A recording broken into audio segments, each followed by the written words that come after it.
And when it comes to having it all, Lynn believes you have to stay true to yourself.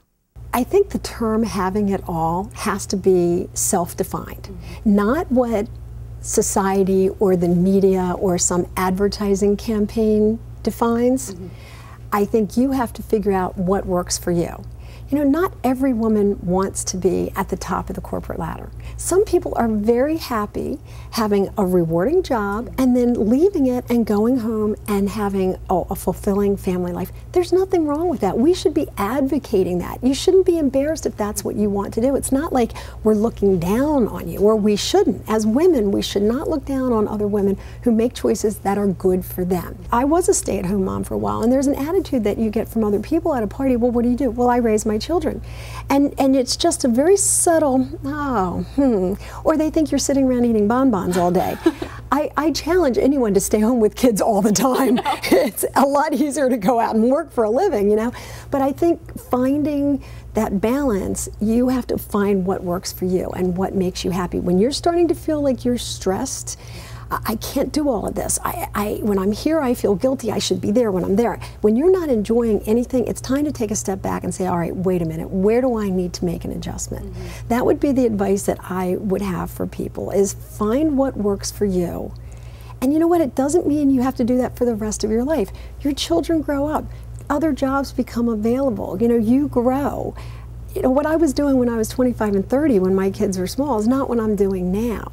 And I think people are so afraid they're going to get pigeonholed into one particular role that they don't realize there's a whole big life, you know, still out there ahead of you.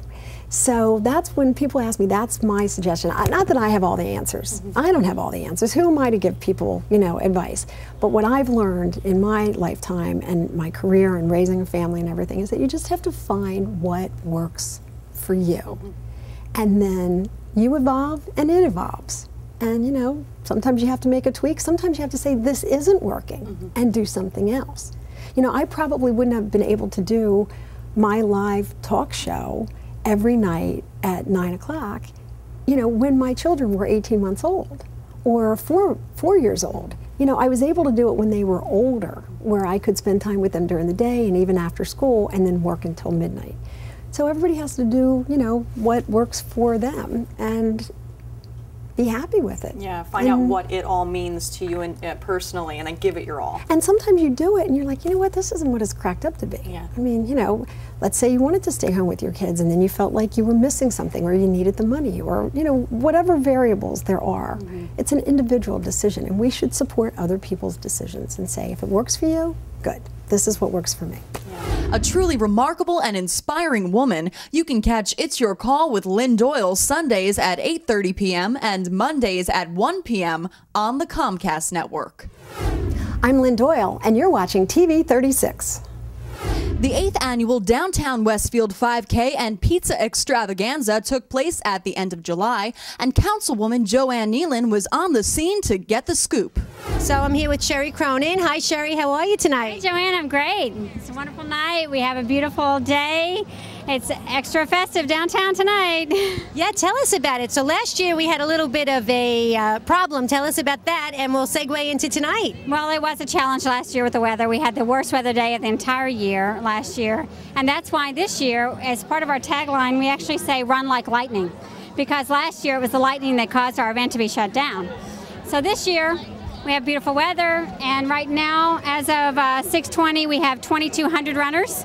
And the line is really long behind me, so we may exceed all records tonight. How many people registered in the past? What's the highest number that have registered? Pre-registration was 1,800 last year, and we've had as many as 800 post-registrations.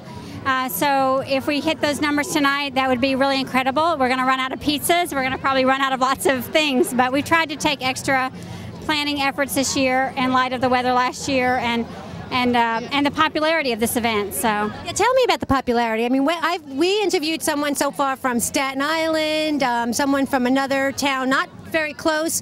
How far do people come from to be here? Oh, they come from California, Alabama. I remember seeing some of those registrations. So, you know, what happens is people meet with their friends up here in New Jersey, and they decided to do this race.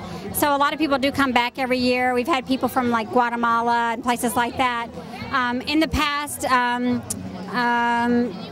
Gene Mitchell from the Westfield Running Company has won this event. He's not running this year, and so I don't know what that means in terms of the competitiveness of this race. So the field is open. We don't know who the winner is going to be. And how many years have you been doing this? This is our 8th year.